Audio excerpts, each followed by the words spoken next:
If you're using substances to escape the life that you created for your children, why would you expect anything different from them? And that's because that thing in there is not dead at all. Everybody out there who's still drinking or smoking and not thinking it's big, just know that's the gateway for your kids to use harder drugs. You're doing it. They're seeing that you're escaping reality, and they don't see no difference between your drink and their pill. Dad still drinks. Mom still has that wine. He sees her out of her mind a little bit on the weekends, and there's the gateway. He's able to justify that the pills he takes aren't that bad. And you gotta get rid of all of them. Escaping reality of any sort is a problem. Up and failed, so that's fun. So that's going to drive you even more towards drugs. So why quit drinking? So I don't end up in hell. Hey, there's a reason to stop. And then if you make that hell real, it's like, here's all the details of my personal hell. Yes, let's avoid that. Right. So then you have something to run the hell away from. One of the things that's really freeing to understand is that you're screwed no matter what you do. There's no secure path forward. Give it up. It's risk everywhere. It's like, oh my God, that's terrible. It's like, yes, except for two things. You can pick your risk, and second, you're a lot tougher than you think. So even though there's risk everywhere, if you confront it forthrightly, what you'll find is that you can actually handle the risk.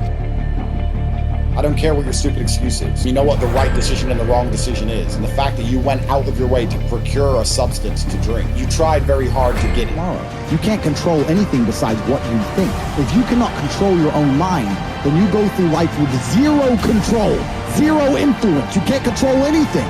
You're just a feather in the wind, waiting for life to blow you from happy place to sad place to happy place to sad place.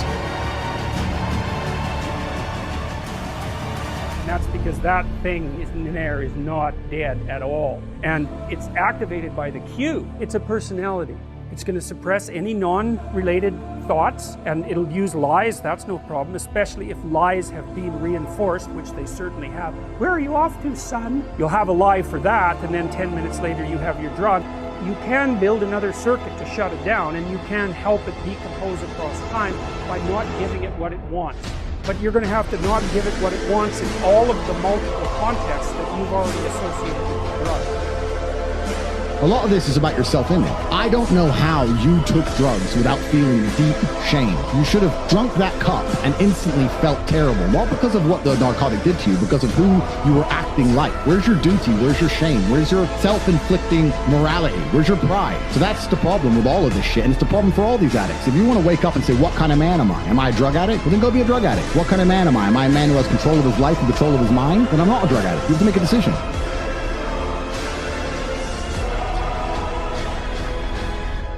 Point number one that I would like to make is monkey see, monkey do. And this applies to all ages, whether we're talking grade school or all the way throughout college life.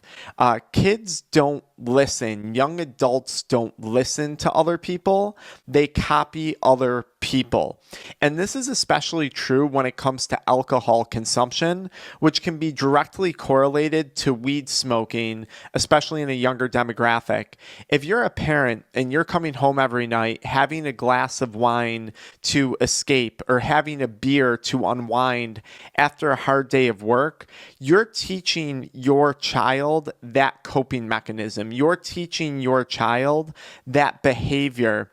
And they're going to look at that, and when you say, hey, don't smoke weed, don't vape nicotine, don't chew tobacco, they're going to look at you and say, well, dad, well, mom, you drink wine every night, you drink a beer every night to cope.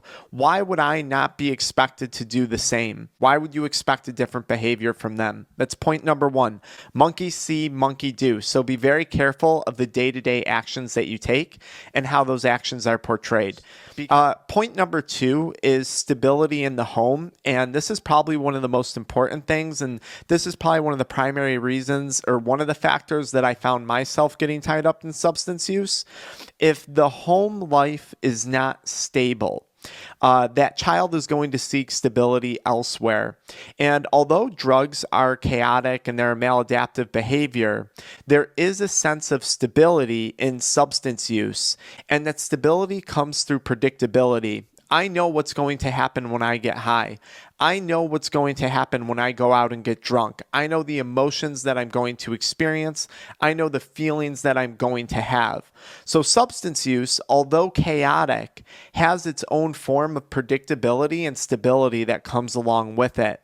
And if the home life is unstable, that child's going to seek stability through something else, even if that something else is a destructive behavior. Point number 3, kids will cope with this lack of stability through drug use in many cases. Drugs are easily acceptable, and there's almost no learning curve. I don't have to teach someone how to do drugs. It's kind of self-taught, and if it's not self-taught, it's easily taught through social media or the influence of friends or other people that they're going to come across in life. It's our responsibility as parents to teach our kids proper coping mechanisms. If you're drinking alcohol, they're learning to escape with substance use. Period. They're learning that from you. That's what you are teaching them. Your actions are going to be a reflection of their actions. And by teaching your kids proper coping mechanisms, I'm not referencing just talking about them. I'm not referencing just educating them on these coping mechanisms. I'm referencing showing them. By teaching your kids proper coping, what I'm actually saying is show them. Prove it to them. Show them that you can improve your quality of life through healthy coping mechanisms. So hopefully in turn, one day they do the same. Point number 4 is earn their respect. Keep in mind, your children are comparing you to everyone else they meet at one point or another. They're comparing you to their teachers. They're comparing you to your friends' parents. They're comparing you to everyone they come in contact with. And if they don't respect you, if you're not a superhero in their eyes that they can look up to, they're going to seek elsewhere to find that superhero. They're going to seek elsewhere to find that person that they can look up to. If your children don't respect you, your children will not listen to you. And I run into this all the time, especially when I'm working in the high schools. I have so many kids that I work with, and their parents don't give them any attributes to respect. So the kid looks at their parent and they say, why would I listen to my dad? Why would I listen to mom? Mom's stoned all day. Dad's drunk all day. Dad's cheating on mom all the time. I have no reason to respect the opinions of my parents because I don't want to turn out like them. If your kids don't respect you, they won't listen to you. And once again, this would be a scenario where your advice, even if good intentioned, would fall upon deaf ears. Point number 5, you and your spouse or your significant other have to be on the same page. This could be discipline related. This could be faith related. This could be a curfew time. This could be the need for the child to get a job and work, whatever it is. If you and your spouse or your significant other are not on the same page, that creates a lack of stability and it creates gaps in the boundaries that you're trying to set. This is the perfect opportunity for addiction to find its way into your household. Point number 6, keep a very close eye on your children's friends. Remember, throughout high school, throughout college, even grade school nowadays, this is where a lot of these crappy behaviors are going to start because your children are surrounded by a bunch of other kids and the influence that those other parents are having on their children that you have absolutely no control over. You are the summation of the 5 people that you hang around most, and your kids in many cases aren't going to be around you the most. So keep a very close eye on who it is they're hanging around and encourage them to hang around the right types of people. And this starts with taking a look at the people that you are exposing your kids to. If you're having people over all the time and you're getting drunk with your friends all the time and you're partying all the time with alcohol and smoking weed and you're hanging out with a bunch of people who are deadbeats, your kids see that. They take note of that and they will eventually become attracted to the same type of crowd. So point number 7, and this may be the most important point that I'm going to make, is work on yourself through teaching your children self-development through action. Your kids want well for you just as much as you want well for them, if not more, right? As a child, I want to see mom and dad succeed. I want to see my mom well taken care of. I want to see my parents happy. I want to see them do better. If you can't take care of yourself, if you can't improve your own quality of life, how would you ever expect to have the influence or the capability to improve theirs?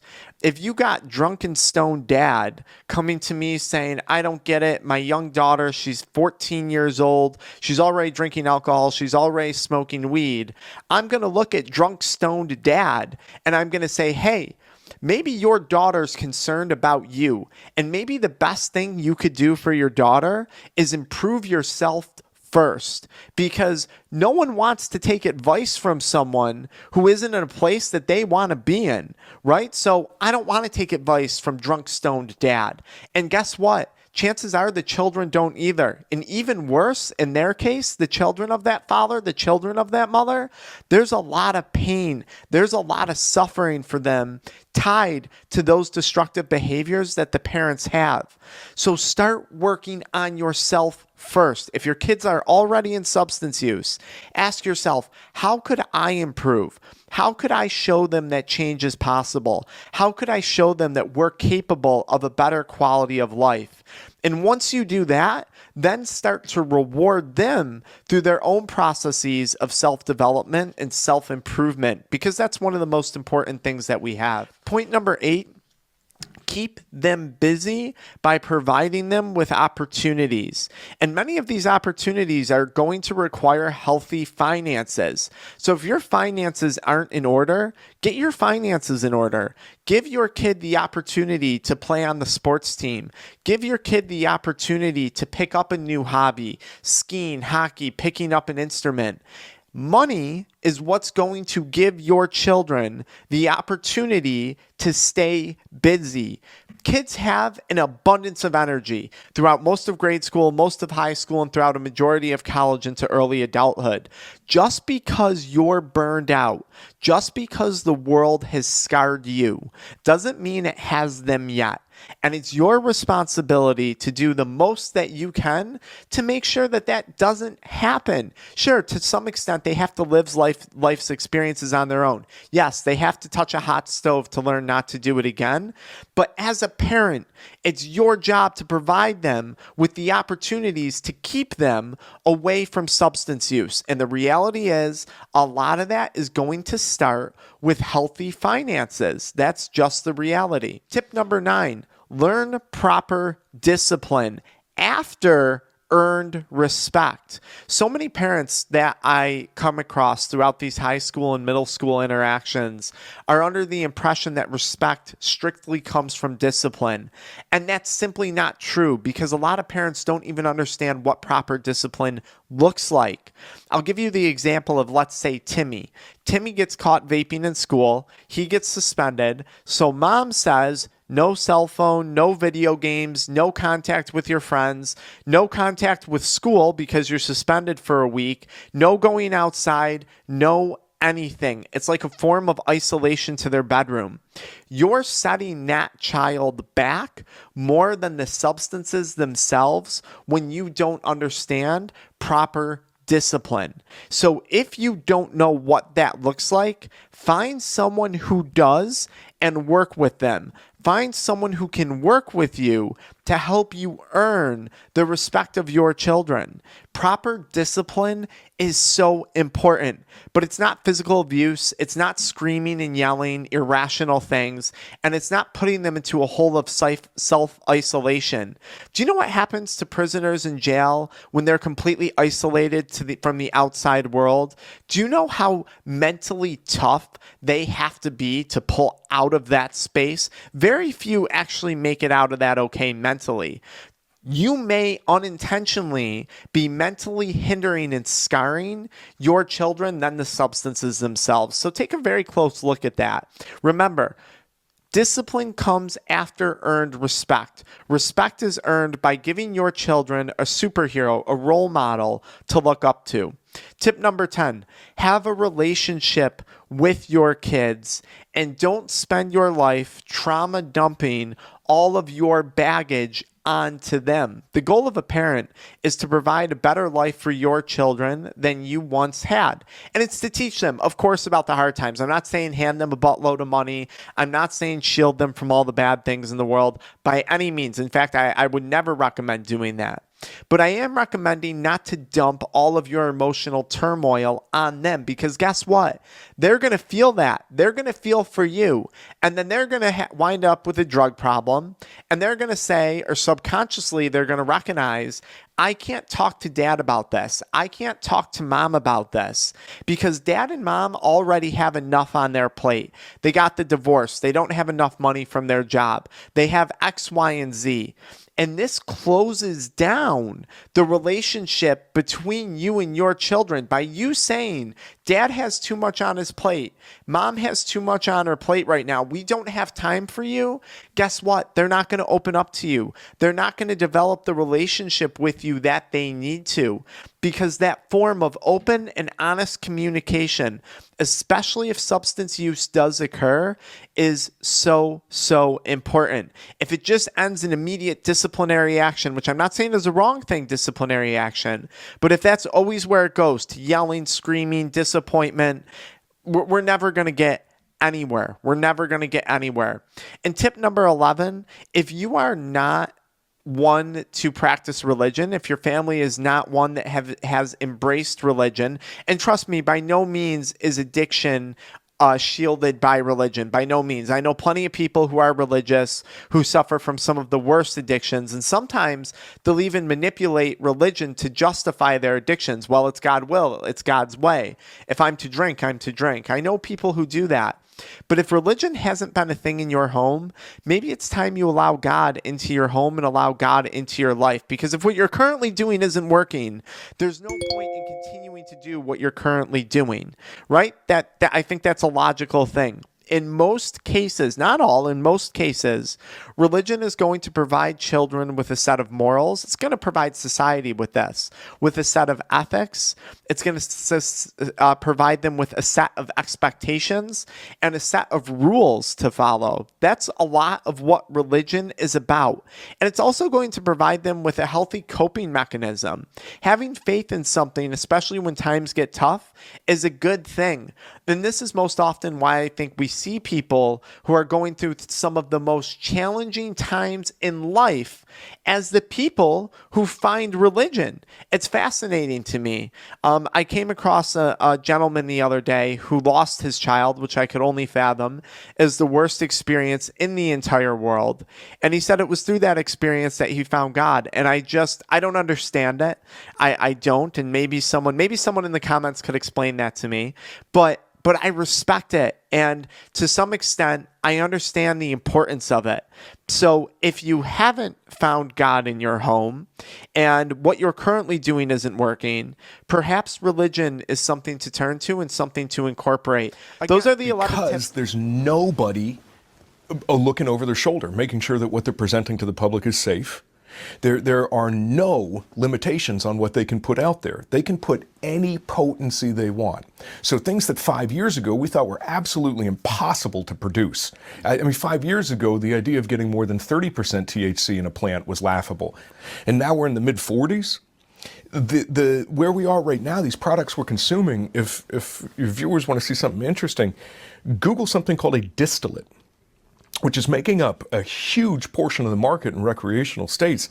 This is THC separated at the submolecular level, just to isolate the delta 9 THC from it. One protein spike is isolated to pull this stuff out. So we gave this industry absolute free rein with no guardrails at all. The stronger it is, the higher the rates of addiction. And boy, did they take advantage of that. Alcohol. 80% of the booze in this country is consumed by 20% of the consumers, the problem users. Tobacco.